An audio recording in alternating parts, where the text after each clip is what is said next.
Привет, друзья! Сегодня готовим сало. Как его у нас еще называют, это будет бачок. Сало, проросшее с мясом. Сегодняшний способ приготовления необычный, но очень-очень легкий. А в итоге получится просто бомба-ракета. Итак, берем непосредственно сам бачок, сало, проросшее с мясом. У меня в итоге здесь 1 килограмм 200 грамм, два вот таких вот куска. Я их нарезал таким способом, чтобы они мне поместились в мою кастрюлю. Затем берем большую плоскую тарелку, в нее добавляем специи, вначале 1,5 чайной ложки соли, 1 чайную ложку копченой паприки, если нету копченой паприки, можно взять просто сладкую, чуть больше, нежели пол чайной ложки острой паприки или же красного молотого перца. 1 чайную ложку сушеного молотого чеснока, 1 чайную ложку смеси разных перцев и 1 чайную ложку сушеного молотого базилика. И после того, как вы добавили все специи, их в тарелке нужно очень хорошо перемешать. Ну и после того, как вы все хорошо перемешали, берем наше сало и вот таким вот образом очень хорошо, полностью со всех сторон обволакиваем его специями. Там, где специи не поприлипали, берем просто с руками и тоже хорошо смазываем, чтобы полностью вся поверхность сала была хорошо покрыта этими специями. Таким вот образом обволакиваем в специи полностью все сало, которое вы для себя приготовили, и отставляем его в сторонку. Можно поставить его в холодильник минимум на 2 часа. Лучше, если оно простоит всю ночь. Через 2 часа готовим кастрюлю, в которой будем готовить наше сало. В нее отправляем немного луковой шелухи, примерно с 1-2 луковиц. 5-7 горошин душистого перца. Сюда же в кастрюльку добавляем 2-3 лавровых листа, 1 чайную ложку копченой паприки. И все вот это нужно залить холодной водой примерно в пол кастрюли. Затем по центру кастрюли я устанавливаю небольшую стопку.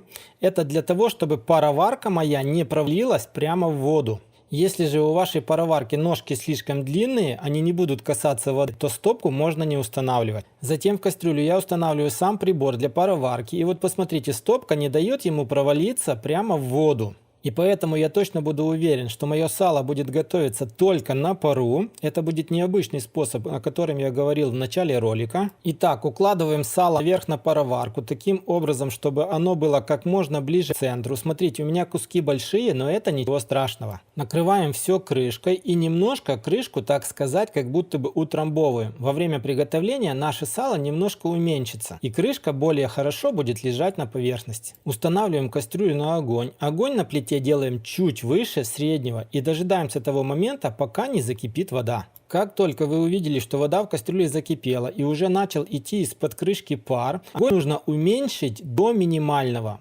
Так, чтобы вода в кастрюльке кипела на самом маленьком огоньке, но самое главное, чтобы вода кипела.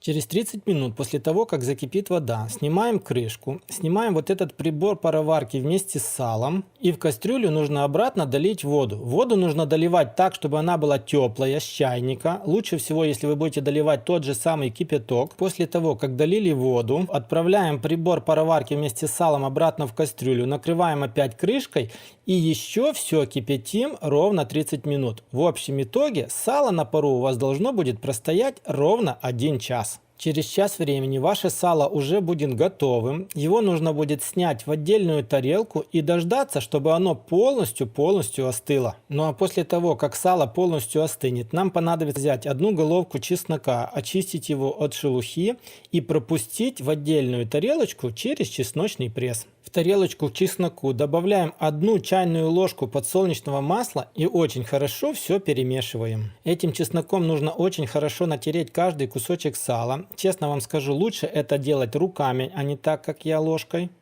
Затем натертый кусок сала хорошо заворачиваем в пищевой целлофан и отправляем наше сало в холодильник хотя бы на 1 ночь. Конечно же, лучше, если сало будет выдержано хотя бы сутки, тогда вкус будет более насыщенным и вы почувствуете самый-самый неповторимый вкус сала на пару. Ну что ж, друзья, у меня прошла 1 ночь и настало время посмотреть, что же у нас получилось в итоге. Итак, разворачиваем аккуратно сало из пищевого целлофана, берем нож и нарезаем его на порционные кусочки. Само сало нарезается очень легко, ну а аромат стоит, можно скушать прямо вместе с этим ножом. Только посмотрите, какое красивое и аппетитное сало получается в разрезе. Ну что ж, друзья, на этом у меня на сегодня все. Если вам понравилось, как обычно, поставьте лайк, подпишитесь на канал. Не понравилось, поставьте дизлайк, но только, пожалуйста, напишите, что я сделал не так, что вам не понравилось. Нажимайте на колокольчик, чтобы не пропускать новые ролики. И обязательно поделитесь такой вкусняшкой со своими друзьями. А мы с вами встретимся, как всегда, в следующих видео на канале Аппетитная кухня. Всем пока, всем до скорых встреч!